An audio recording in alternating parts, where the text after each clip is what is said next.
Hello everyone, welcome to the Parivartan learning centre. आ गया हूं फिर से, वेलकम बैक हो गया है आप सभी का परिवर्तन के एक महान और बहुत ही बढ़िया वीडियो के अंदर। क्या हाल है सभी का यार? आज पार्ट 2 है।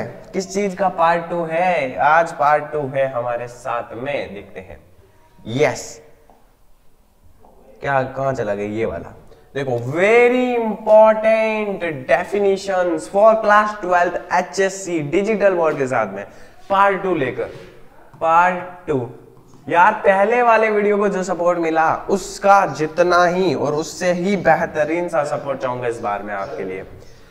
अभी बहुत बेहतरीन जगह पे हैं हम लोग यार। हम वो सब कवर कर रहे हैं जो महाराष्ट्र का हर एक स्टूडेंट नहीं कर पा रहा है। तो यार वो जोश भी आपके अंदर होना चाहिए कि हम तो फोड़ेंगे भाइयों, जो सबसे बेस्ट बनाकर दे रहे हैं हम। गेम चेंजर भैया, अबे कहां चला गया? यस, गेम चेंजर भैया फिर से वेलकम कर रहे हैं तुम सब लोगों का। यार मैं वो जोश चाहता हूं, उसके बाद मैं शुरू कर दूंगा मैं आपका चैट के लिए। चैट एक बार जोश दिखा दो प्लीज। बहुत बढ़िया।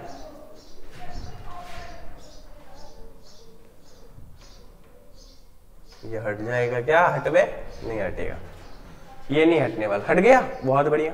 चलो शुरू करते हैं। मैं इस बार क्यों आराम से लूंगा और कैसे लूंगा पहले देखो। पहले वाले में हमने 7 चैप्टर कवर किए, इस बार हम बचे हुए 8 चैप्टर कवर करेंगे। टोटल मिलाकर 15 चैप्टर हो जाएंगे।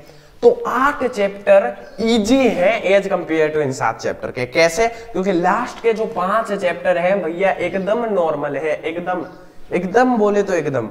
ये 8 चैप्टर है, इनमें से 5 से 6 चैप्टर तो मानो पानी की तरह तुम्हारे हो जाएंगे। और करवाने वाला कौन है? IM K2 Krishna. तो तुम्हारा तो हो ही गया, समझ लो हो गया। बायो तो तुम्हारा सबसे ज्यादा मार्क्स आएंगे, देख लेना। अब मैं तुम्हें बताता हूं, शुरुआत करते हैं तुम्हारे लिए एक बेहतरीन सी प्यारी सी स्माइल के साथ में शुरुआत। पहले देख लेता हूं आप सभी तक ऑडियो वगैरह तो आ रही होगी ना? ऑडियो आ रही है तो कोई दिक्कत ही नहीं है। हेलो हेलो हेलो हेलो, चलो ऑडियो राइट है। हेलो हेलो, बहुत बढ़िया। Mic check, mic check. Number 1 से शुरू करता हूं मैं। नंबर 1 से शुरू करते हैं। Chapter number 8, respiration and circulation. Plant mineral तक हमारा सब कुछ हो गया था। मिनरल न्यूट्रिशन जो वाला चैप्टर था वहां तक। अब देखो रेस्पिरेशन क्या है। इंसान सांस लेता है, उसे रेस्पिरेशन कहते हैं। तो ये एक बायोकेमिकल प्रोसेस है कि नहीं? मानते हो कि नहीं? बोलो, मानते हो कि नहीं? मानते हैं। तो एक बायोकेमिकल प्रोसेस है जिसके अंदर जो आपके पास कॉम्प्लेक्स ऑर्गेनिक कंपाउंड्स होंगे उन्हें ब्रेक डाउन करेंगे, मतलब तोड़ेंगे अलग अलग पार्ट्स के अंदर और रिलीज करेंगे एनर्जी को, जो आगे बॉडी की ग्रोथ के लिए या अलग अलग एक्टिविटीज के लिए यूज की जाएगी। बोलो, नहीं समझ में आया? सब लोग लिखेंगे नहीं समझ में आया, क्योंकि अब हमारी भाषा में समझो। रेस्पिरेशन में तुम बहुत सारी सांस लेते हो और फिर टुकड़े कर करके अलग अलग एल्वियोलाई के अंदर उसे भेजते हो। तो तुम्हारी जो बहुत सारी सांस है, समझो तुम्हारी 100, ये सांस का एक यूनिट पकड़ लेते हैं, समझो 100 है तुम्हारे पास। इसके टुकड़े करोगे तुम और उसे एक एक एक एक ऐसे करके 100 एल्वियोलाई के अंदर बांध दोगे, तो वहां पर ब्रोकन डाउन होगा। ब्रोकन डाउन होने से जो भी एनर्जी रिलीज होगी उसे हम वेरियस एक्टिविटीज के लिए यूज कर लेंगे। बोलो, हो गया ये बायोकेमिकल प्रोसेस। बोल दो चैट। बहुत बढ़िया। अगली चीज है सर्कुलेशन। सर्कुलेशन मतलब हमारी नसों के अंदर तुम्हारा खून दौड़ रहा है। तुम्हारी नसों के अंदर तुम्हारे जो एंसेस्टर्स हैं, तुम्हारे जो पूर्वज हैं, उनका खून दौड़ रहा है। तुम्हारे पिताजी दादाजी का खून दौड़ रहा है। तो देखिए, blood vessel in the body, क्या समझ में आ गया? ब्लड के वेसल्स है। देखो, ब्लड की मूवमेंट हो रही है तुम्हारे बॉडी के अंदर ब्लड वेसल्स के मदद से। किसके द्वारा? ब्लड वेसल्स की मदद से ब्लड की मूवमेंट होना पूरी बॉडी के अंदर, जिसमें हम अलग अलग पार्ट्स को ऑक्सीजन और न्यूट्रिएंट्स पहुंचाएंगे सेल्स के द्वारा और रिमूव करेंगे वो वेस्ट प्रोडक्ट जिसकी हमें जरूरत नहीं है। बोल दो, नहीं समझ में आया? क्योंकि क्लियर अब होगा। सर्कुलेशन एक ऐसी प्रोसेस है जहां पर ब्लड मूव करेगा और क्या करेगा? ब्लड वेसल्स की मदद से मूव करेगा, फिर वो पूरी बॉडी में मूव करेगा। अब वो ऑक्सीजन और न्यूट्रिएंट्स को पहुंचाएगा ताकि किसके द्वारा? सेल्स के द्वारा, सेल्स तक, ताकि वो क्या कर सके, रिमूव कर सके वेस्ट को भी और आपको एनर्जी भी प्रोवाइड कर सके। इस बार भी समझ में आ गया बोल दो। अगली चीज है एरियोबिक। अब मेरे को पता नहीं है तुम्हें ये नीचे वाली डेफिनेशन दिखती है कि नहीं, तो मैं तुम्हारे लिए एक भले का काम कर देता हूँ, तुम्हें अड़चन ना हो बार बार, मैं तुम्हें ये इस टाइप में सिखाता हूँ ना, ये ज्यादा बेस्ट है। इसको ऊपर भेजने का कोई चीज नहीं है क्या, इसको ऊपर कर देते थे।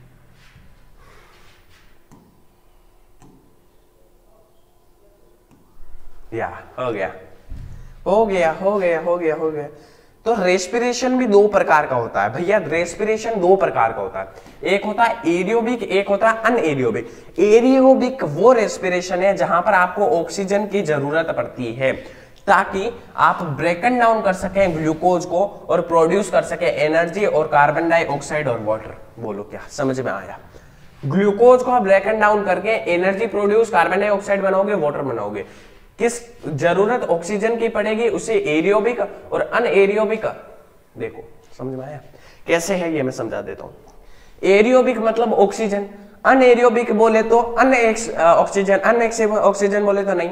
तुम्हें पता है, मैं तुम्हें बता देता हूं, किसी भी चीज के पीछे नॉन लगता है, नॉन या फिर अन लगता है, तो ये सारी चीजें उसमें अलग तरीके से आ जाती है।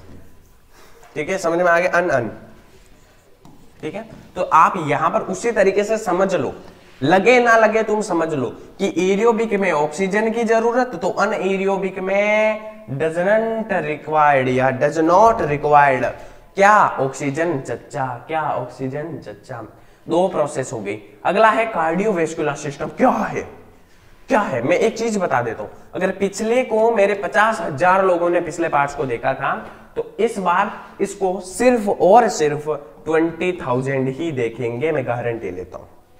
मैं जानता हूं, क्योंकि इंसान अगर मैं उसको पूरा एक पार्ट बना देता तो वो हर इंसान कर बैठता, पर मैं नहीं चाहता कि हर इंसान वो कर ले।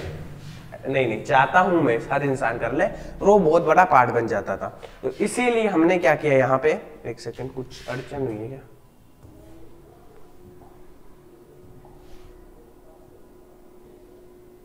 ठीक है, यहां पर देखो। तो क्यों कि हर इंसान को बराबर तरीके से पता होना चाहिए क्या क्या हो रहा है। समझो, अगर 50 की जगह 20 भी देख रहे हैं, तो 20 को वो मिलेगा जो 30 लोग 30 छोड़ रहे हैं, 30,000 छोड़ रहे हैं। ठीक है, तो अब चलते हैं आगे।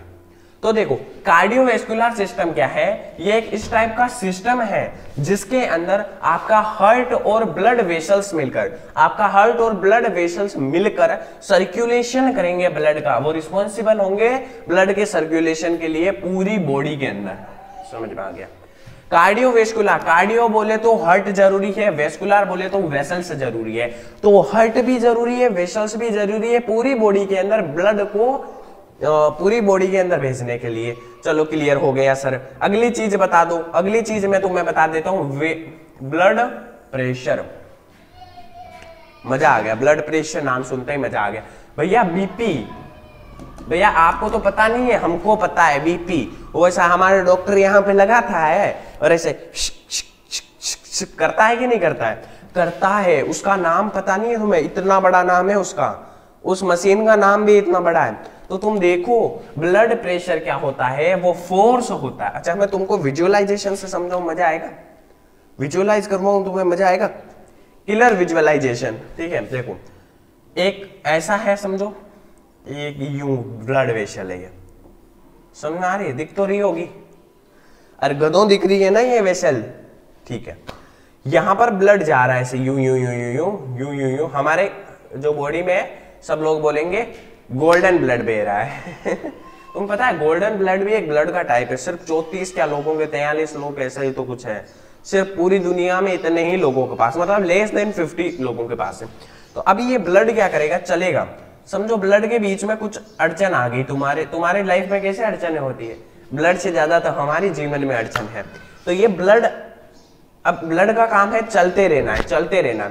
अब समझो एक लाइन में सारे लोग चल रहे हैं, बीच में पत्थर आ गया, तो जब वो सामने वाले उस पत्थर को हटाएंगे तब तक पीछे से लोग आएंगे, अरे हम नहीं रुकेंगे, अरे हम नहीं रुकेंगे। तो वो जो प्रेशर यहाँ पर साइड में बिल्ड हो जाएगा और यहाँ पर जो प्रेशर बिल्ड हो जाएगा उसको कहते हैं high blood pressure. High blood pressure हो गया। कभी कभी ब्लड प्रेशर लो हो जाता है, तो लो भी खराब है और हाई भी खराब है। ब्लड प्रेशर हमेशा 120 से 80 के बीच में रहना चाहिए, 80 से 120, बस क्लियर है? क्लियर है भैया? डेफिनेशन वही बता रही है, ब्लड प्रेशर मतलब फोर्स एक्सर्ट किया जाता है ब्लड के द्वारा वॉल्स के ऊपर, वॉल्स के ब्लड वेसल्स की वॉल्स के ऊपर। और ये मर्क्यूरी वगैरह के अंदर हम मापते हैं, उसका कुछ सीन नहीं है, उसका कुछ सीन नहीं है। अब हमें बताइए coronary artery, the last definition from this chapter. और मैं गारंटी लेता हूं कि तुम्हें इस डेफिनेशन से तुम्हारी कंसेप्ट 110% क्लियर हो जाएगी।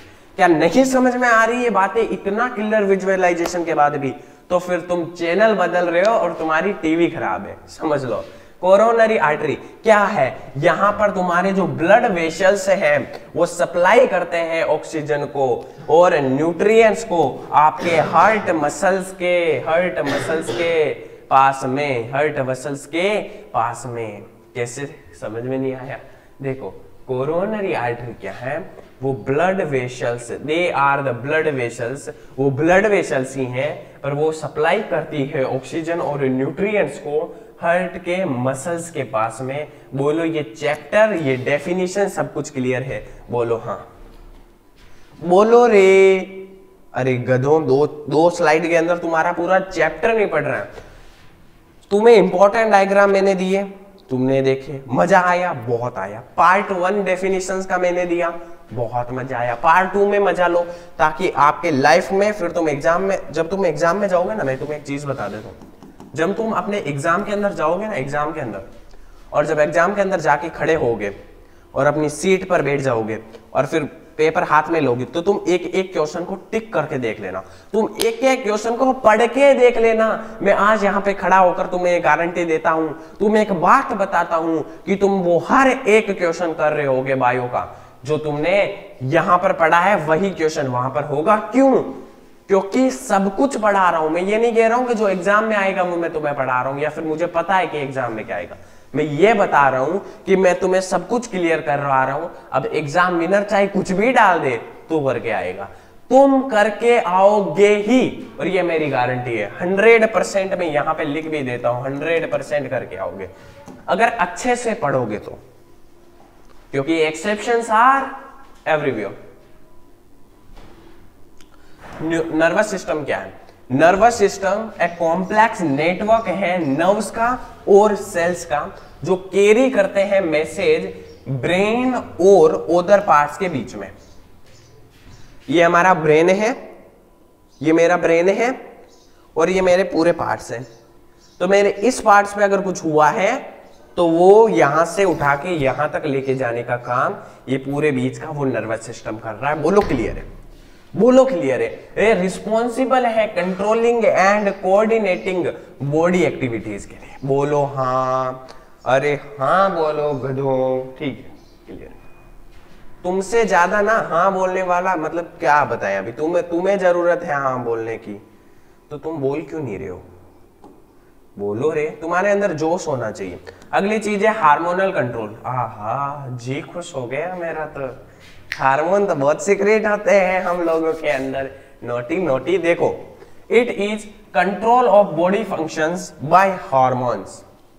हार्मोनल कंट्रोल मतलब क्या है?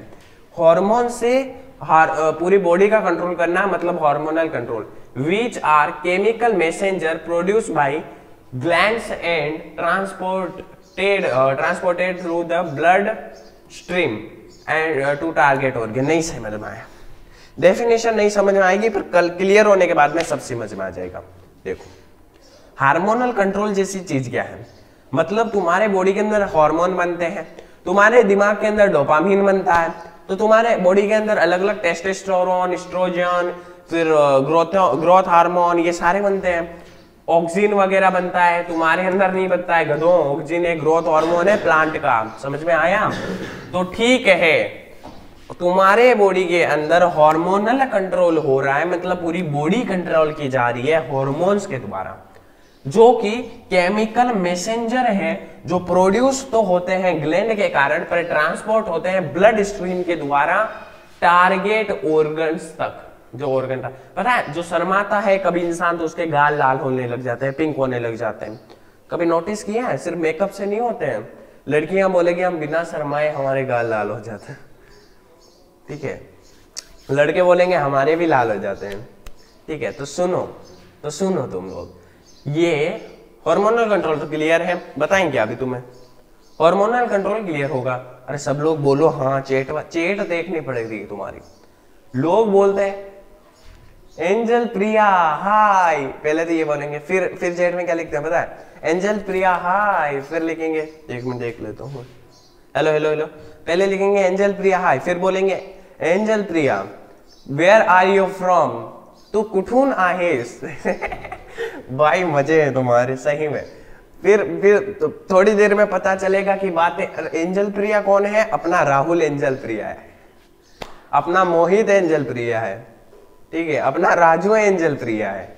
एंजल प्रिया बोले लड़की, अरे बदतमीज, किस दुनिया में रहते हो, धोखे होके नहीं खाए हैं क्या लाइफ में भाई मैं तो हमेशा इनसे दूर ही रहा हूं और दूर ही रहना चाहूंगा। अगली चीज में चलते हैं, रिफ्लेक्स एक्शन। आहा, वो टॉपिक जिसके बारे में कम बात की जाती है। It is autonomic response. क्या होता है ऑटोनोमिक रिस्पॉन्स? ये एक रिस्पॉन्स है जो ऑटोमेटिक है, ऑटोमेटिक रिस्पॉन्स है, मैं ऑटोनोमिक बोल रहा हूं, हाँ ऑटोनोमिक भी बोलते हैं, पर इसे आप ऑटोमेटिक ही समझो, इसे आप ऑटोमेटिक ही समझो इसकी नाम की तरह। ये एक ऑटोमेटिक रिस्पॉन्स है, एक स्टिमुलस का बिना किसी कॉन्शियस के, बिना किसी कॉन्शियस एफर्ट्स के, ठीक है, बिना किसी कॉन्शियस एफर्ट्स के। देखो कैसे कैसे कैसे कैसे नहीं समझ में आता। कभी कभी हुआ है कि तुम, मेरे साथ तो बहुत होता था यार, मेरे साथ बहुत होता था। मेरे को जब स्कूल में जाना रहता था तो मैं घर से नीचे उतरता था, छत पे रहते थे, छत इन द सेंस की सेकंड फ्लोर पे नीचे उतरता था। अब स्कूल का डिस्टेंस 1 किलोमीटर होगा या फिर कम होगा, मेरा तो थोड़ा कम ही था, 1 किलोमीटर से 700-800 मीटर था, बड़ा हो जाता था। बैग पीछे डाला हुआ, ऐसे ऐसे चलते थे हम, और अच्छा ये एग्जाम्पल से रिलेट करता है, ऐसा नहीं मैं टाइम पास करवा रहा हूँ, तो हाँ टाइम पास नहीं है ये। डियर पेरेंट्स, आपके बच्चे क्वालिटी से पढ़ रहे हैं, विजुअलाइजेशन से पढ़ रहे हैं, ठीक है, वो टाइम पास नहीं कर रहा है। तो देखो तुम ऐसे खड़े हो, अब तुम बैग डाल के ऐसा हो जाते थे, ऐसा, अब ऐसे तुम चलोगे, तो मैं क्या करता था, मेरे को पता तो है स्कूल रोज का जाना आना, मैं कुछ और ही सोचता था। मैं अमेरिका पहुंच जाता था सोचते सोचते, यूएस से, फिर कभी दुबई, कभी किधर ही, और फिर अच्छा अपने आप कहा, जब होश आता था तब स्कूल में होता था, स्कूल तक पहुंच जाता था, या फिर बीच में किसी ने बोल लिया, तो कहीं सोचते सोचते हम अचानक से जो नहीं करना चाहते, बिना किसी एफर्ट्स के ही हम वो कर देते हैं, विदाउट कॉन्शियस एफर्ट्स के। ऑटोनोमिक अपना ऑटोमेटिक रिस्पॉन्स चलता है। ये एग्जाम्पल रिलेटेबल है अगर आप रिलेट कर सकते हो तो, क्योंकि ये बहुत होता है, बहुत, जिसके साथ होता है वो लिख दो मजा आ गया, बोले तो मजा आ गया लिख दो चैट में। अगली चीज पे चलते हैं, सेंट्रल नर्वस सिस्टम। ये CNS होता है। अब नर्वस सिस्टम में दो है, सेंट्रल है और पेरिफेरल है, जिसे PNS कहते हैं। एक होता है CNS, एक होता है PNS, और एक है एंडोक्राइन सिस्टम जो इसका टाइप नहीं है। तो बात करते हैं सेंट्रल नर्वस सिस्टम की। Central nervous system it is the part of nervous system, ये एक पार्ट है नर्वस सिस्टम का, डेट इंक्लूड द ब्रेन और स्पाइनल कॉर्ड। बस खत्म काम। मेरा ब्रेन और मेरी स्पाइनल कॉर्ड, ये पीछे जो रीढ़ की हड्डी है, ये रीढ़ की हड्डी, साथ ही इसके अंदर स्पाइनल कॉर्ड होती है, नर्वस सिस्टम का ग्रुप लेके चलती है। तो देखो क्या क्या हो रहा है, मेरा ब्रेन, दिमाग आ रहा है और मेरा स्पाइनल कॉर्ड दोनों आ रहे हैं। सेंट्रल नर्वस सिस्टम में सिर्फ ब्रेन और स्पाइनल कॉर्ड खत्म काम। अब तो मेरा मैसेंजर मोटर न्यूरॉन, यहां पे मैंने टच किया तो ये मेरा ऐसा पूरा चल के स्पाइनल कॉर्ड और दिमाग तक जाएगा। तो ये पूरा चल के जो स्पाइनल कॉर्ड और दिमाग तक जा रहा है, मतलब स्पाइनल कॉर्ड भी जा रहा है और ब्रेन भी जा रहा है। समझ में आया? ये रिस्पॉन्सिबल प्रोसेस है उस चीज के लिए। तो ये यहां तक ले जाने का काम, ले जाने, अबे यार क्या लिख रहा हूं मैं, देखो ले जाने का काम इसका है और लाने का काम इसका है। समझ में आ गया कैसे हुआ? देखो पेरिफेरल कैसे हो गया। पेरिफेरल नर्व कहां चला गया बे, थोड़ा नीचे बदतमीज। पेरिफेरल नर्वस सिस्टम मतलब PNS क्या है? ये भी एक पार्ट है नर्वस सिस्टम का, डेट इंक्लूड द नर्व उसके अंदर नर्व्स होती है outside the brain, spinal cord को छोड़कर जितनी भी नर्व्स होती है, रिस्पॉन्सिबल है transmitting the information between CNS and other part of the body. Clear हो गया कि नहीं? देखो कैसे, देखो कैसे। अब तुम्हारा मैसेज ब्रेन तक यहां से यहां तक पहुंच चुका है, यहां से यहां तक पहुंच चुका है। बस अब तुम्हें करना क्या है, तुम्हारा मैसेज यहां तक पहुंच चुका है, अब तुम्हें यहां से वापस पार्ट तक ले जाना है या फिर उधर पार्ट तक ले जाना है। ठीक है, उधर पार्ट तक ले जाना है। तो तुमने समझो तुम्हारी आंखों ने तुम्हारी तरफ गाड़ी आते देखी। अब ये वाला पार्ट वाला एग्जांपल बहुत हो गया। अब तुम समझो रास्ते पे जा रहे हो, तुम्हारे सामने, तुम्हारी आंखों ने देखा कि सामने से यूं गाड़ी आ रही है, तो तुम क्या करोगे? अरे गाड़ी आ रही है, गाड़ी आ रही है। और तुम्हारे पैर ऐसे हलकलाने लग जाएंगे। तो वो पहले तुम्हारी आंखें मैसेज भेजेगी ब्रेन के पास में, और ये सीएनएस हो गया। अब पीएनएस क्या करेगा? मैसेज भेजेगा तुम्हारी बॉडी के अलग अलग पार्ट्स को और बोलेगा अरे हट जा सामने से, वरना कल अखबार में आ जाएगा। बोलेगा कि नहीं बोलेगा? बोल तुम बताओ। बोलेगा। अरे पेरिफेरल नर्वस सिस्टम मतलब पीएनएस में सीएनएस मतलब चला गया, वहां से वापस से बॉडी पार्ट्स तक लाने का काम पेरिफेरल का। क्लियर है? एंडोक्राइन सिस्टम क्या है? एंडोक्राइन सिस्टम क्या है? किससे पता है? सबको नहीं पता ना? देखो एंडोक्राइन सिस्टम क्या होता है। Endocrine system it is the system, ये एक सिस्टम है that include the all the glands in the body that produce hormones and is responsible for regulation, growth, development, metabolism and other functions. देखो मजा आया कि नहीं? अरे मजा आया कि नहीं? एंडोक्राइन सिस्टम एक सिस्टम है जो इंक्लूड करता है सभी ग्लैंड्स को बॉडी के, जो कि प्रोड्यूस करते हैं, क्या करते हैं? हॉर्मोन्स को प्रोड्यूस करते हैं, जो कि रिस्पॉन्सिबल है आपकी ग्रोथ के लिए, आपकी डेवलपमेंट के लिए, आपके मेटाबॉलिज्म के लिए और आपके उठने बैठने सोने के सब एक चीज के लिए। तुम्हारी स्लीप साइकिल भी तुम्हें पता है हार्मोन से कंट्रोल होती है, हार्मोन से। समझ में आ गया भैया? 2 चैप्टर हो गए, 2 चैप्टर हो गए। कैसे? देखो मात्र 22 मिनट में इंट्रो के साथ में तुम्हारे प्यारे से मनोरंजन को करवाते करवाते हम दंत मंजन बन चुके हैं। हमारा 2 हो गया। क्लियर है? अब चलते हैं चैप्टर नंबर 10 के ह्यूमन हेल्थ एंड डिजीज पे। क्या कहते हो? क्या कहते हो? मेरे भारत से चीनी टकराएंगे, एक बहुत बहुत बेस्ट पोएम है।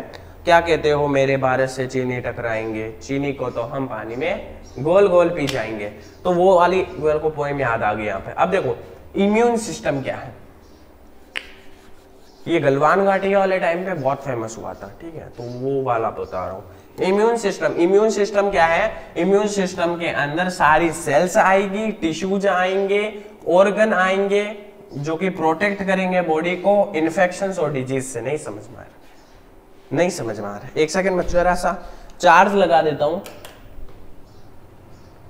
हो गया। देखो यहां से चार्ज लग गया ना, चार्ज लग गया ना।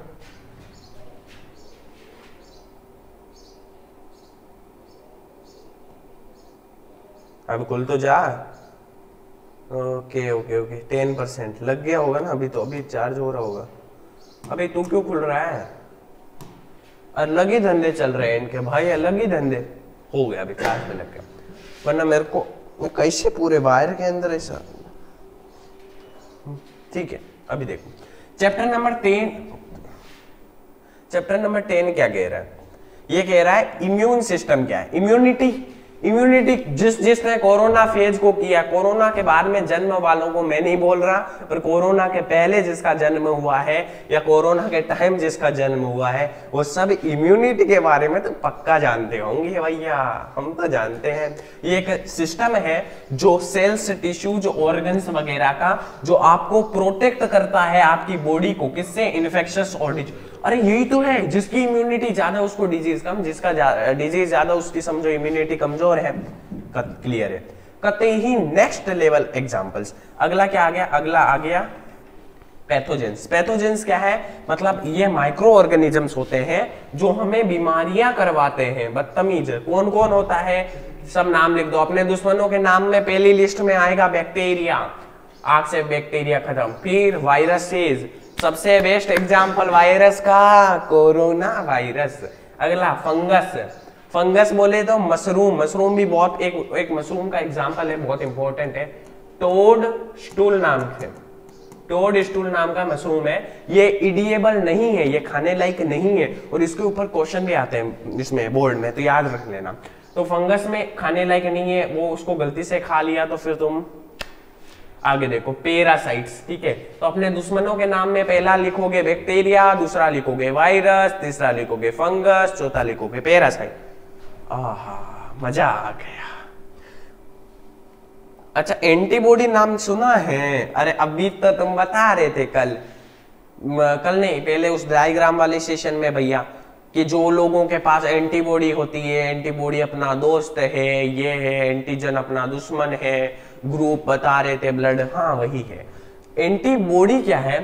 ये एक प्रोटीन प्रोड्यूस करने वाली इम्यून सिस्टम है, रिस्पॉन्स टू प्रेजेंस, क्या बोल रहा हूं मैं, it is a protein produced by the immune system in response to the presence of foreign substances, जिसे एंटीजन कहते हैं, in the body and help the neutralize और इलिमिनेट द एंटीजन। कैसे कैसे?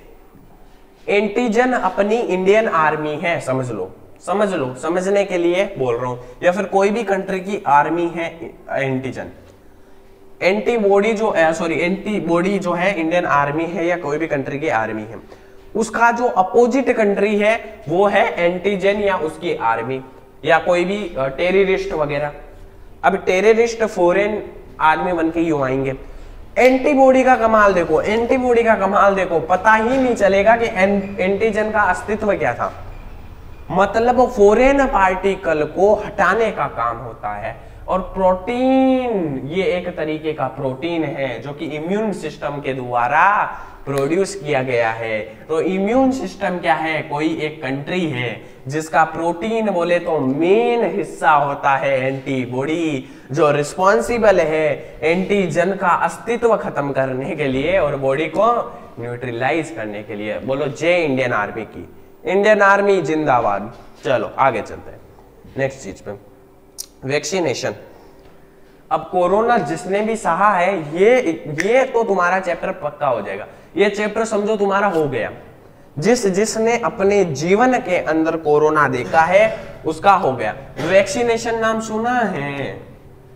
अरे भैया 2 डोज लिए, पहले डोज में बुखार भी आया था।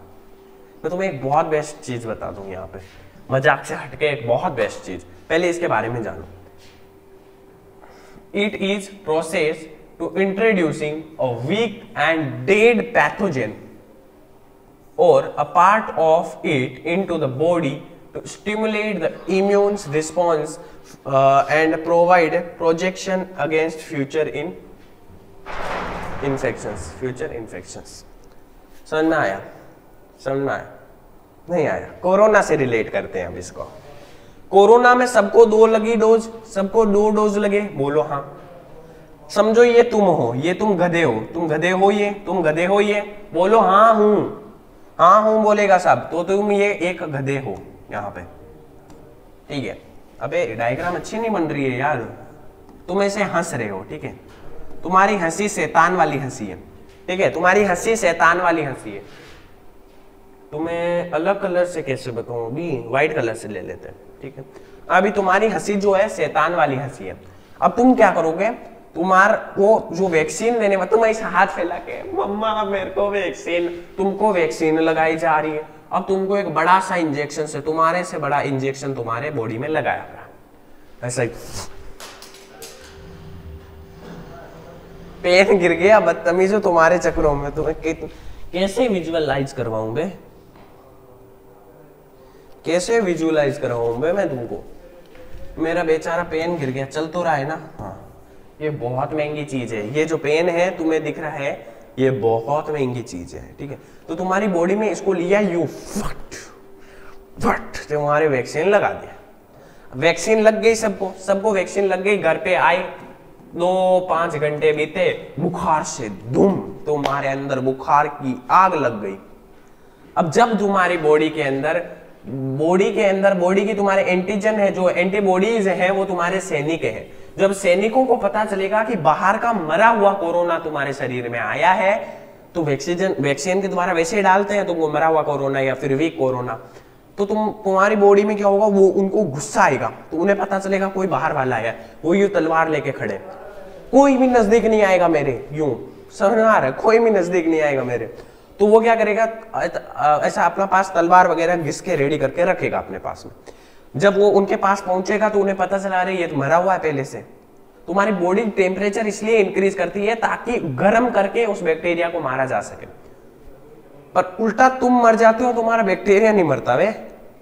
और बॉडी को ऐसा लगता है अगर वीक बैक्टीरिया आता तो बुखार से वो बैक्टीरिया मर जाता है, इसलिए बुखार आती है। अब तुम देखो, अब तुम्हारी तलवारें अभी भी पड़ी है तुम्हारे पास में, क्योंकि तुम्हारी तलवार जो है, तलवार भाले, इनका कोई भी यूज नहीं हुआ है।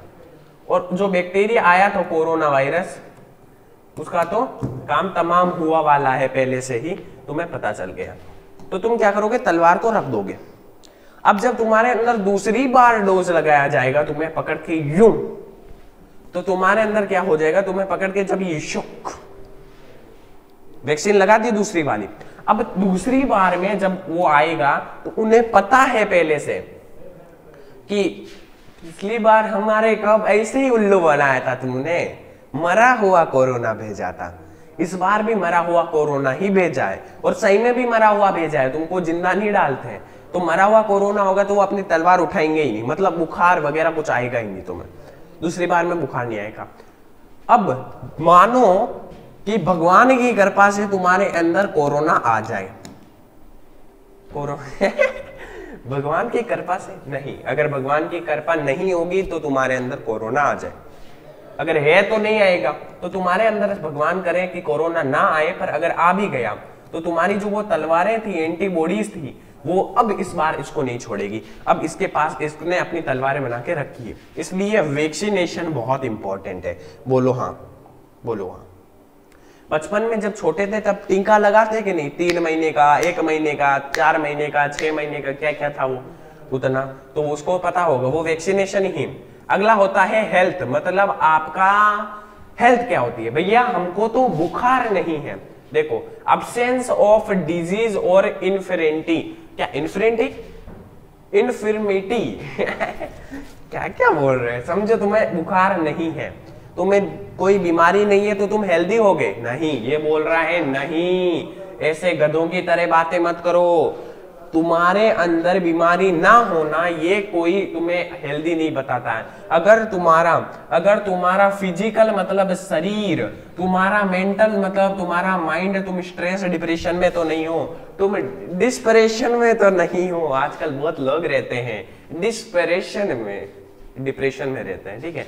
अगला सोशल, भाई साहब सोशल पता है, सामाजिक, तो तुम तीनों तरीके से, फिजिकल, मानसिक और सामाजिक, मतलब स्वास्थ्यिक, अच्छे से स्वास्थ्य हो तुम, स्वास्थ्य नहीं स्वस्थ हो तुम, तो तुम हो जाओगे हेल्दी।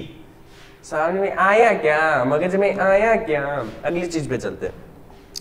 अगली चीज है डिजीज। बहुत बहुत लाइटली ले रहे हैं हम, क्योंकि लाइटली है। डिजीज मतलब तुम्हें कोई बीमारी है, मतलब तुम्हारे अंदर, ह्यूमन के अंदर, एनिमल के अंदर, प्लांट के अंदर या किसी भी चीज के अंदर कोई स्पेसिफिक साइन या सिम्टम मिलते हैं, कुछ इफेक्ट वगैरह मिलते हैं किसी लोकेशन पे, तुम्हें बीमारी है, बोलो हाँ। तुम्हें बीमारी है, बोलो हाँ। क्या आलस की, भैया हमको तो कुछ भी सिम्टम्स नहीं मिलते पर भी हम आलसी हैं, तो तुम्हारी सबसे जीवन की बड़ी बीमारी वो है। उस बीमारी को देखकर तुम्हें कोई बीमारी ही नहीं आती, बोलेगा सारा इतना आलसी है, डॉक्टर के पास भी जाएगा कि नहीं मेरा इलाज करवाने, इसलिए बीमारी नहीं आती है। तो कहते हैं ना कि क्या, कुछ एक पंडित जी थे, उनके पास एक आदमी गया था, बोला मेरा इलाज कर दो, थोड़ा मजा आना चाहिए। तो मतलब ये एक मजाक के लिए, मैं किसी का अपमान नहीं कर रहा हूँ, कुछ नहीं कर रहा हूँ, मैं बताता हूँ। तो पंडित जी के पास गया, बोले मेरे को कुछ तकलीफ है। तो पंडित जी ने बोला तुम्हें शनि का दोष लगा है, ठीक है। तो वाह ठीक है, वो आदमी बोला ठीक है, कितना खर्चा आएगा, बोले पूजा करवानी होगी, बोले कितना खर्चा आएगा, बोला 11,000 दे दो बस, कुछ नहीं। बोला मेरे पास 11,000 तो है ही नहीं, आर्थिक समस्या चल रही है। बोले ठीक है 11,000 छोड़ो तुम मेरे को 5,000 दे दो। बोले वो क्या होता है, हमने जीवन में आज तक नहीं देखे 5,000। बोले ठीक है कम कर देते हैं, तुम्हारे लिए स्पेशल डिस्काउंट, तुम मेरे को सिर्फ 1100 रुपए दे दो। बोला है नहीं है। बोले कितना, 500 तो दोगे। बोले नहीं, वो भी नहीं है हमारे पास में। बोले अच्छा तुम 1100 500 पे आ गए अभी तुम, और अभी भी तुम्हारे पास बोले 200 रुपए तो दोगे यजमान? बोले नहीं, वो भी नहीं है। बोले आयुष्मान भव, तुम्हारा शनि भी कुछ नहीं बिगाड़ सकता। क्यों? क्योंकि उसके पास अगर पैसा ही नहीं है तो वो पूजा करवाने कहां चला गया बे? तो ये एक जोक है। वैसे ही तुम सबसे बड़े आलसी हो, तुम्हारा कुछ नहीं कर सकता डीजी। ये सिर्फ जोक के लिए था, मैं किसी का भी अपमान नहीं कर रहा। समझ में आ गया? अच्छा, अब तुम्हारे जैसे, तुम्हारी ये एग्जाम के टाइम पे बहुत होता है, देखो कम्युनिकेबल डिजीज। एक लड़के को फोन लगाओ, हेलो अरे रामू तेरा कितना हुआ बे? तेरा कितना सिलेबस हुआ? हो गया क्या भाई यार? भाई यार मेरा बिल्कुल भी सिलेबस नहीं हुआ, तेरा हो सिलेबस तुम्हारा नहीं हुआ। अब कम्युनिकेबल डिजीज क्या होता है कि एक दूसरे के बोलने से एक दूसरे में फैल जाता है। HIV एड्स हो, ट्यूबरकुलोसिस हो, या इन्फ्लुएंजा वाला कुछ डिजीज वगैरह हो, तो ये क्या है तुम्हारे पास में? कम्युनिकेबल है। तो वो बोलेगा नहीं मेरा कुछ नहीं हुआ, अरे उसका भी कुछ नहीं हुआ, मेरा भी कुछ नहीं हुआ, हम भाई भाई है, छोड़ो पढ़ना छोड़ो।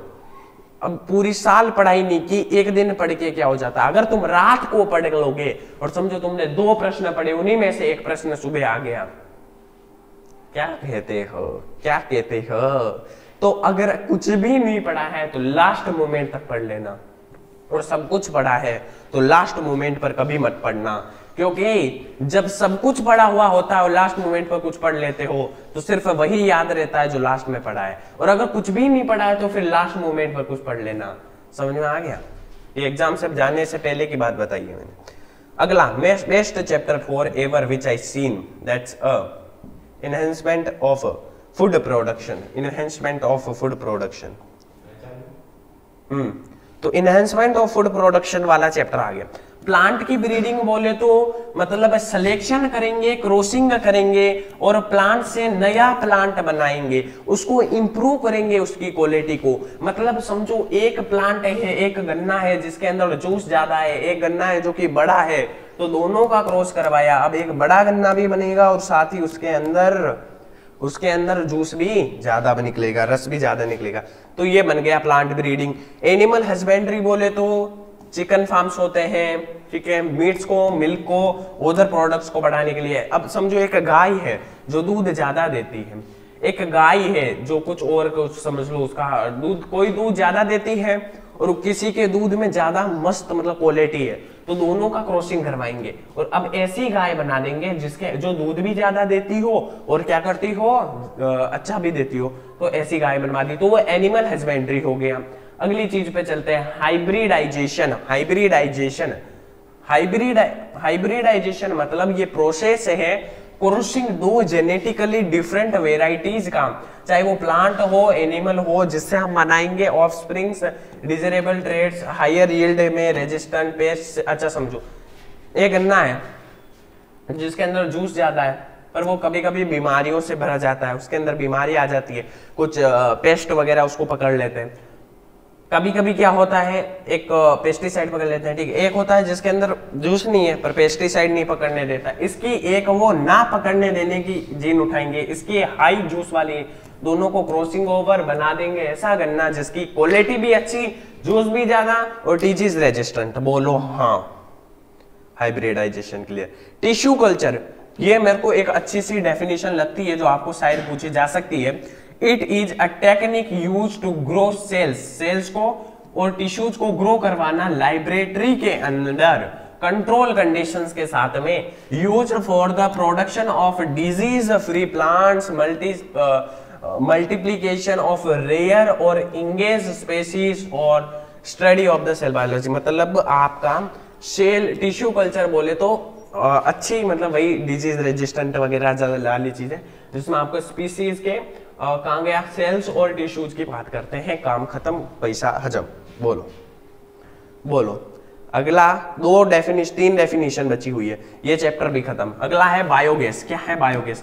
बायोगैस में क्या होता है, mixture of gases, mainly methane हो, कार्बन डाइऑक्साइड हो, जो प्रोड्यूस की जा रही है अनएरोबिक डाइजेशन। अनएरोबिक डाइजेशन मतलब क्या होता है भैया, अभी 5 मिनट पहले बताया था तुमको। अनएरोबिक बोले तो जिसके अंदर O2 प्रेजेंट नहीं है। पता नहीं मैं कितनी मजाक करता हूँ, मैं सेशंस में इतनी मजाक करता हूँ, मैं एक्चुअलिटी के अंदर इतना मजाक वगैरह नहीं करता हूँ। तो समझ में आ गया होगा आपको कि बायोगैस के अंदर मिक्सचर होगा गैसेस का जो मीथेन और कार्बन डाइऑक्साइड को प्रोड्यूस करता है अनएरोबिक डाइजेशन जो ऑर्गेनिक मैटर्स है उनके साथ में मिलकर। एज एनिमल वेस्ट हो चाहे क्रॉप का जो कचरा हो या फूड वेस्ट हो, इन सारी चीजों का यूज करके अच्छा मैंने बायोगैस का डायग्राम वाले सेशन में बताया था, तो वो भी इंपॉर्टेंट है। इस डेफिनेशन को और उन दोनों का कॉम्बिनेशन मिलकर तुमको बहुत अच्छा मार्क्स मिल सकते हैं। ग्रीन रिवोल्यूशन नाम की एक गंदी चीज है जिसको क्या कहते हैं, अबे अच्छी चीज है ग्रीन रिवोल्यूशन। आज हम जो खा रहे हैं और आज जो किसान भाई लोग, अभी इंडियन आर्मी की जय बोली थी, अब जय किसान भी बोलो, क्योंकि उनके कारण हमें कुछ खाने को मिलता है।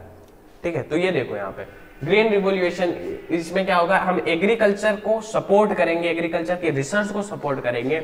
Development in the mid 20th century, जब 1900 से लेकर 2000 के बीच का जो था, ये मतलब 1999 तक का, इनके बीच में जब 1950 के लगभग में ये हुई थी, 60-50 इधर ग्रीन रिवोल्यूशन। इस रिवोल्यूशन के अंदर डेवलपमेंट हुई हाई यील्डिंग क्रॉप्स वेराइटीज का और इंप्रूव किया गया फर्टिलाइजेशन वगैरह, उनको क्वालिटीज वगैरह इंप्रूव करके ग्रीन रिवोल्यूशन लाया गया। क्लियर है। अगला है एक्वाकल्चर। ये एक इंपॉर्टेंट चीज है जिसे हम कभी ध्यान नहीं देते हैं। एक्वाकल्चर एक फार्मिंग एक्वेटिक ऑर्गेनिज्म। अरे खेती तो हम प्लांट्स की देखते हैं, मछलियों की कब से फार्मिंग होने लग गई होती है। मछलियों की फार्मिंग होती है, और मछलियों की फार्मिंग हो चाहे वो सेलफिश हो चाहे वो सीवीड हो, तुम्हारी तरह सेलफिश नहीं है, वो सेलफिश है और सीवीड है, तो इन सभी को कंट्रोल्ड इन्वायरमेंट के अंदर ग्रो करवाना और यूजफुल अपने खाने के लिए, रिक्रिएशन के लिए या कंजर्वेशन पर्पस से जो बनाते हो उसे कहते हैं एक्वाकल्चर। एक्वा मतलब वाटर और कल्चर बोले तो उनका कल्चर, मतलब एक्वाकल्चर। खत्म बोलो हाँ, गधों बोलो हाँ। क्या टाइम हो गया, चलो ठीक है। बायोटेक्नोलॉजी पे चलते हैं। अबे कहां चला गया, biotechnology. Genetic engineering, it is the process of altering the DNA of an organism to introduce new trait or characteristics. बोलो हाँ, it is the process of altering the DNA of an organism to introduce new traits or characteristics। DNA से नए characters वगैरह को डालना ही, genetic के अंदर changes लाना ही जेनेटिक इंजीनियरिंग है। अगली चीज पे चलते हैं, रिकॉम्बिनेंट डीएनए टेक्नोलॉजी। बायो के साथ में सिर्फ आप एक ही इंजीनियरिंग कर सकते हो और वो है जेनेटिक इंजीनियरिंग विदाउट मैथ। पर मैथ का थोड़ा बहुत समझ आता होगा, कुछ ज्यादा समझ नहीं है उनका। तो देखो, अबे यार हाँ अभी देखो, अभी देखेंगे, अभी सब लोग देखो। रिकॉम्बिनेंट डीएनए टेक्नोलॉजी क्या है ये, क्या है ये देखो। It is a technique used to create new DNA molecules, ताकि हम डीएनए को डिफरेंट शॉर्ट्स की तरह यूज कर सकते हैं। क्लियर है। आगे चलो, अगली चीज, वो सेम ही थे ऊपर वाले दोनों डेफिनेशन। अब आता है क्लोनिंग। पहली क्लोन थी हमारी छोटी सी डोली, जो एक भेड़ है, जो एक बकरी है, जो एक नहीं बकरी नहीं, भेड़ है, सीप है, लल्डी है, मेंढी है, उसको कुछ भी बोलो, वो उसके अलग अलग नाम है। तो इसको डोली को सबसे पहला क्लोन माना जाता है। क्लोन मतलब एग्जैक्ट। और यार एनिमल्स के अंदर एक एनिमल को दूसरे एनिमल से क्रॉस करवाएंगे तो डिफरेंट बनेगा। ये तो हम जेनेटिक रिप्रोडक्शन के अंदर पढ़ रहे थे, पर यहाँ पर तो सेम बन रहा है, जेनेटिकली आइडेंटिकल बन रहा है। अरे वाह, जब तुम डोली का नाम लिखोगे ना, डोली डोली डोली, अब कोई यहाँ पे डोली अगर है हमारे पास में तो उसको मजाक नहीं उड़ाएगा कोई भी चैट में, ठीक है। तो देखो, डोली का अगर तुम नाम लिखते हो इस क्लोनिंग के आगे तो तुम्हारा बहुत अच्छा बता है, नाम बढ़ जाएगा। अरे एग्जामिनर कॉपी देखते ही भाई साहब बंदा अच्छा है, बंदा अच्छा है, ठीक है, बंदा अच्छा है, पता चल जाएगा उसे, ठीक है। ट्रांसजेनिक ऑर्गेनिजम्स क्या है? ऑर्गेनिजम्स वो ऑर्गेनिजम्स जिनके पास genetically modified by the insertion of one or more genes from another species to express new trait or function such as pest resistant, ये वाले वही न्यूट्रिशन वैल्यू, वही सेम चीज, पहले वाले ही ऊपर वाले ही आ गए हैं। अब आते हैं अगली चीज में, बायो इंफॉर्मेशन। अच्छा, पहले वाले क्या आ गए? काफी सारे लोग जो नींद में थे उन्हें बता देता हूं कि पहले वाले क्या आ गए। उसमें मैंने क्या बोला, अरे किसी भी चीज की वैल्यू बढ़ाना जेनेटिक तरीके से या क्रॉसिंग ओवर करके, क्रॉसिंग ओवर से, वो हो जाता है जेनेटिक इंजीनियरिंग का। अब चलते हैं बायो इंफॉर्मेटिक्स पे। It is the application of computer science, mathematics and statistics of analyse and interpret biological data such as DNA sequence, protein structures and metabolic pathways। सब चीजों को कंप्यूटर की तरह यूज करना बायो इन्फॉर्मेटिक्स कहते हैं। DNA के नंबर, क्रोमोजोम के नंबर, क्रोमोजोम के पेयर, क्रोमोजोम का स्ट्रक्चर वगैरह के बारे में। आहा, लास्ट के 3 चैप्टर जीवन दान है तुम सभी लोगों के लिए। यहां से इजीएस्ट चीजें आना स्टार्ट हो गई है, देख लो। Organisms and population, organisms and population. Population क्या है? किसी भी इंडिविजुअल्स के ग्रुप्स को हम सेम स्पेसीज वालों को पॉपुलेशन कहते हैं। अगर इंडिया की पॉपुलेशन की बात करें, आबादी को, तो हम 143 करोड़ लोगों की, 143 बहुत मैजिकल नंबर है, कुछ लोग जानते होंगे, ठीक है। अब मैं नहीं कहूंगा मैजिकल 3 वर्ड्स का, इसको इंपॉर्टेंट वर्ड माना जाता है, जो कि हमारे फैमिली फ्रेंडली कंटेंट के अंदर जगह नहीं है ऐसे भाई चीजों के लिए।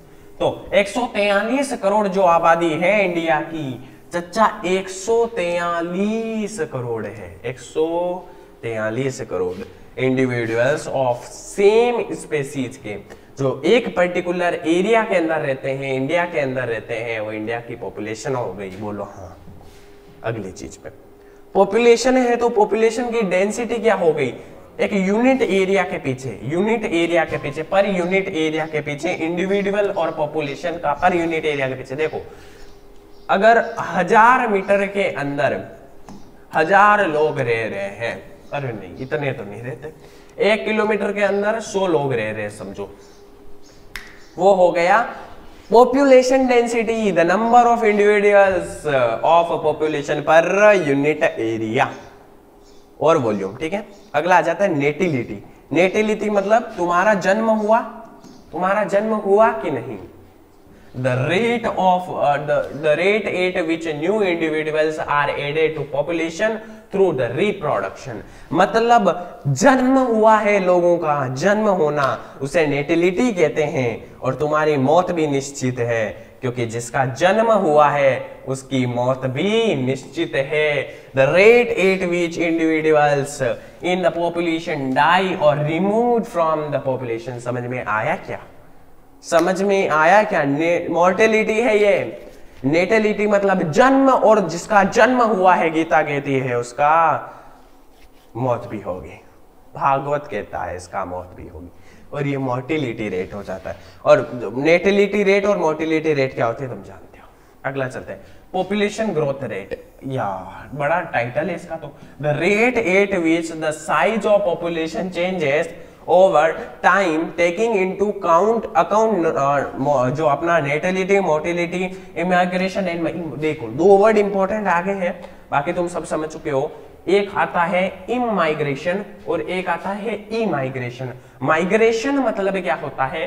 ये पीछे का जो माइग्रेशन वर्ड है इसका अर्थ होता है कि किसी भी इंसान का एक जगह से दूसरी जगह तक जाना। मतलब अगर इम बोले तो इन बोले तो कोई हमारी दूसरी जगहों से आया है वो इम, और कोई ई बोले तो एग्जिट, अगर हमारे यहां से चला गया है तो ई माइग्रेशन। बोलो रे, अरे बोलो रे, क्लियर है क्या? क्लियर है क्या? अगली चीज में chapter number 14 ecosystem and energy flow. तुम्हारा जोश डाउन नहीं होना चाहिए, मैं तुम्हें इस चीज के बारे में बता देता हूं। समझ में आ गया सभी लोगों के? चलो अब देखो इकोसिस्टम में क्या है, ठीक है, क्या चीज की बात कर रहे हैं हम अभी? इकोसिस्टम की बात कर रहे हैं। इकोसिस्टम एक कम्युनिटी है ऑर्गन्स की ऑर्गेनिजम्स की, जहां पर इच एंड ओदर साथ में रहते हैं, physical environment and particular area के अंदर। बोलो समझ बात। इकोसिस्टम नॉर्मल चीज है, बचपन से पढ़ते हुए आ रहे हैं। ट्रॉपिक लेवल एक थोड़ा इंपॉर्टेंट चीज हो जाती है। अलग अलग लेवल मतलब तुम्हें प्रोड्यूसर कुछ और है, तुम्हारा फाइनल कंज्यूमर कोई और है, तुम्हारे डीकम्पोजिशर्स कोई है और है। वहां पर धीरे धीरे सोर्स में एनर्जी भी धीरे धीरे कम हो जाएगी। वहां पे रिलेशनशिप्स आना सभी उधर ऑर्गेनिजम्स के साथ में एक इकोसिस्टम के अंदर, उसे ट्रॉपिक लेवल कहते हैं। बोलो रे। Producer, primary consumer, secondary, tertiary, higher और तुम्हारे डीकम्पोजिशर्स। बोलो टर्सरी को ही हम हायर मानते हैं कई बार, ठीक है। अब मैं बता देता हूं तुम्हारी प्राइमरी प्रोडक्टिविटी क्या है। The rate at which producers, primary है तो प्रोड्यूसर्स जो ऑटोट्रॉप्स हैं, जो खुद का खाना बनाते हैं सोलर एनर्जी का यूज करके। Bestest example for it, bestest क्या होता है? बेस्ट होता है सबसे, तो बेटर का बेस्ट हो जाएगा, गुड का बेटर, बेटर से बेस्ट, ठीक है। गुड, बेटर, बेस्ट, पर बेस्टेस्ट क्या है? जो सुपर से भी ऊपर होता है वो प्लांट है। देख लो, ऑर्गेनिक मैटर का यूज करके फोटोसिंथेसिस और कोमोसिंथेसिस, केमोसिंथेसिस करके, ठीक है।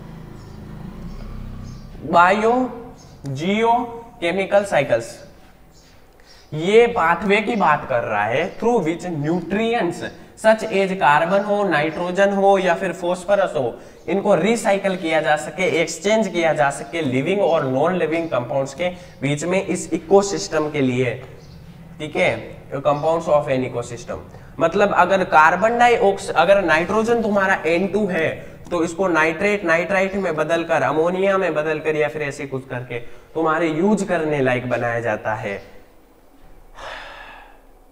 अबे यार, ये रोज का सुगुन होता ही है क्या अपना, कुछ ना कुछ। चलो ठीक है, आगे चलते हैं। सेकंड लास्ट चैप्टर का last definition.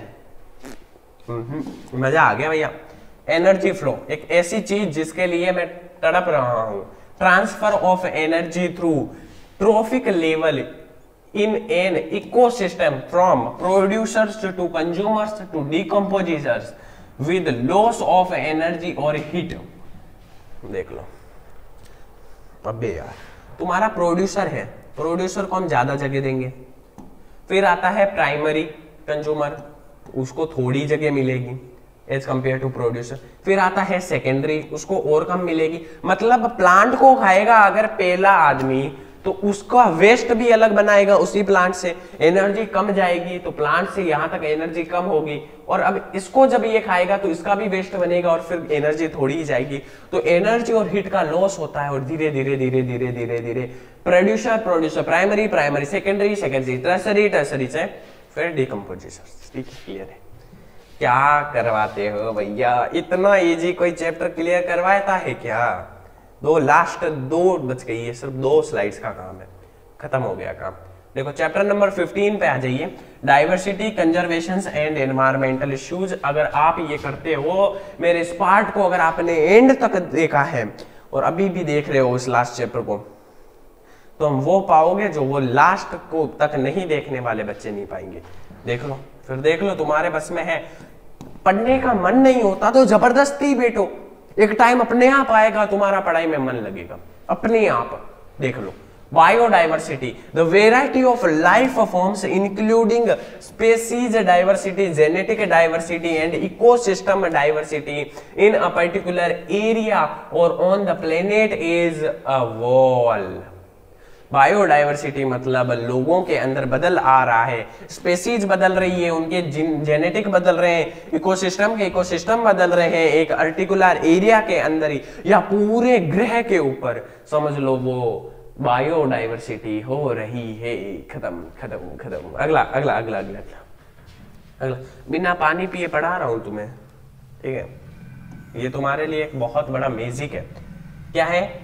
Endangered species. Endangered species मतलब एक स्पेसीज जो रिस्क के अंदर है, extinct due to the factor such as habitat loss हो रहा है या फिर उनकी, देखो या तो उनकी हैबिट, एक स्पेसीज है, ठीक है, उसका लॉस हो रहा है या तो उसकी हैबिटेट के कारण, या उसका जो शिकार ज्यादा हो गया है, या उसकी पॉपुलेशन गिर रही है, या फिर वहां पे क्लाइमेट के अंदर बाधाएं आ गई है। ऑस्ट्रेलिया के अंदर जंगल जल गया था, पूरे के पूरे लोग मर गए थे। क्या? हाँ बोलो रे। तो तब लोग नहीं मरे थे, वहां पे एनिमल्स मरे थे। तो वो क्या था फिर, एक चीज ही तो थी। अगली चीजें हैं, पैर फटने लग गए मेरे, तुम मानो कि ना मानो। लास्ट स्लाइड करवा देते हैं तुम्हारे लिए। देखो कंजर्वेशंस, अभी नहीं होगा। Conservations, the management and protection of nature resource, ecosystem और बायोडाइवर्सिटी बेनिफिट्स वगैरह, ठीक है समझ गए। कंजर्वेशन मतलब फ्यूचर जनरेशंस के लिए बचाना, उसे कंजर्वेशन कहते हैं। अगला देखो, सस्टेनेबल डेवलपमेंट मतलब डेवलपमेंट, ऐसी development meets the need of the present without compromising the ability of future generations to meet their own needs. इसे कहते हैं सस्टेनेबल डेवलपमेंट मतलब फ्यूचर की बिना सोचे अपना काम के, अपनी मौज मारो भाड़ में जाए जनता, अपना काम बनता भाड़ में जाए जनता। समझ में आ गया। ग्लोबल वार्मिंग एक इंपॉर्टेंट टॉपिक है। The gradual increase in the average temperature of earth surface and atmosphere. मैं कितना इस लाइन अजीब बनाता हूं, देखो तुम देखो। ग्लोबल वार्मिंग क्या होती है, तुम एसी चलाते हो, एसी, तो तुम्हारे एयर कंडीशनर का काम है ये सब तो नहीं कहेंगे पर काफी हद तक। The gradual increase in average temperature से टेम्परेचर बढ़ना अर्थ के सरफेस पे और इसके एटमॉस्फेयर पे, primarily due to the build up the green house gases, मतलब जो ग्रीन हाउस गैसेस है, कैसे कार्बन डाइऑक्साइड हो गया, मीथेन हो गया, नाइट्रोजन का मतलब नाइट्रस ऑक्साइड हो गया, emitted from the human activities, चाहे वो आपकी इंडस्ट्रीज हो, चाहे वो आपको एयर कंडीशनर्स हो, चाहे वो आपके ट्रेन, बस, आपके व्हीकल्स जो है, कार, मोटरसाइकिल्स, बाइक्स, इन सारी चीजों के कारण। मतलब सबसे बड़ा दोषी कोई नहीं है हमारे अलावा। तो यार आज का ये अमेजिंग सा सेशन खत्म हो गया है बहुत ही बेहतरीन और प्यारी तरीके से। आज के लिए बस इतना ही। अबे यार कितना बड़ा कर दिया मैं। हाँ, तो आज के लिए बस इतना ही। इस प्यारे सा, ये जो प्यारा सा लड़का दिख रहा है दोस्तों, ये लड़का बहुत मेहनत कर रहा है, कृपया लाइक कर दीजिए। तो इस प्यारे से लड़के के एक स्माइल के लिए कर दो भैया लाइक शेयर सब्सक्राइब। परिवर्तन लर्निंग सेंटर को बदलाव जरूरी है, तो कांटेक्ट कहां करोगे? इंस्टा पता है भैया, प्रमोशन में तो तुम महान हो। K2 कृष्णा मेरा इंस्टा है, K2 कृष्णा मेरा यूट्यूब चैनल है, K2 कृष्णा मेरा ट्विटर है, K2 कृष्णा में टेलीग्राम पे मिलूंगा, K2 कृष्णा मेरा स्नैपचैट पे होगा मतलब कंफर्म नहीं है, और K2 कृष्णा ही मैं हर जगह पे रखता हूं। तो यार इससे बढ़िया तुम्हारे लिए ऑप्शन ही क्या होगा, जब ब्रह्मांड के हर एक जगह पर मैं तुम्हें K2, अच्छा फेसबुक पे नहीं मिलूंगा K2 कृष्णा से, हाँ मिस हो गया, फेसबुक मिस हो गया गाइज। फिर भी तुम अगर K2 कृष्णा सर्च भी करोगे तो I think so I will come. समझ में आ रहा है ना, समझ में आ रहा है। तो चलिए टेलीग्राम को ज्वाइन कर लेना, लिंक इन द डिस्क्रिप्शन, और ट्राई करेंगे कि कमेंट बॉक्स के अंदर इधर चैट के अंदर मेंशन कर दिया होगा सर ने, ऊपर लगा दिया होगा। आज के लिए बस इतना, मिलता है समझिंग इंटरेस्टिंग अनबिलीवेबल ऐसे वीडियोस जिन्हें आप चलते चलते भी देख सकते हो, बट मार्क्स बहुत हाई स्कोर करवाने वाले।